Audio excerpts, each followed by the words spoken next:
Hi, I'm Bill Meeks and I'm excited to share another one of my Hocking Hills scripts with you. If you don't know what those are, go ahead and click here and I'll explain it. Today, we're talking about the Koffee Shop. That's coffee with a K. In a small town in 1999, a coffee shop serves as the hangout spot for a ragtag collection of punks dealing with the highs and the lows of teenage life. My biggest inspiration for the coffee shop were Kevin Smith films like Clerks or Mallrats, where it's a group of young people living their lives over the course of a day. This is by far my most autobiographical Hocking Hills script. When I was a teenager, I had a coffee shop. It was the Wheeling Coffee Shop in Wheeling, West Virginia. And every afternoon, me and a bunch of other young punks would gather around there, shoot the shit, and figure out what we were doing with our lives. It also tackles the feelings of guilt I felt about leaving that scene. What do you do when you outgrow your friends or they outgrow you, you know? The characters in this one are all based on people I actually knew at the coffee shop back in the day, but I've also sort of projected things onto these characters that I was feeling and going through at the time.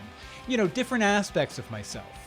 The thing about this script is it was really easy to write, I think because I've been carrying all these characters and these situations and these emotions around in my head for the past 20 years. Here are the Hocking Hills connections for the coffee shop. The coffee shop is owned by Mr. Matheson, Ricky's math teacher and very special. I assume he used his business acumen to invest in a trendy new startup. There are also mentions of Captain Duplass, Danny Chance's Cop Pop from the Last Chance Detective Agency. Postal's grandmother in this, Cynthia Postal, will end up being one of the main antagonists of the upcoming Hocking Hills script, Noslu the Great. And finally, Leroy's Pub gets a mention.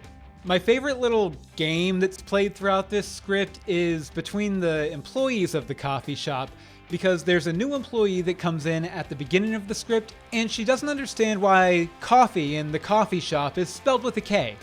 It's a really fun game that pays off at the end. You will find out why it has a K in it. My favorite character in this one definitely has to be Nat. She's a daughter of privilege who rejects it all to embrace her sexuality and her punk rock lifestyle. She was a character who really revealed herself to me, and she constantly shocked and surprised me with what she would do. Now, I'm always open to feedback on these, so if you have any thoughts, you see any typos, or if you want to talk business, shoot me an email at bill@billmeeks.com. I'm Bill Meeks, and I hope you enjoy Hocking Hills.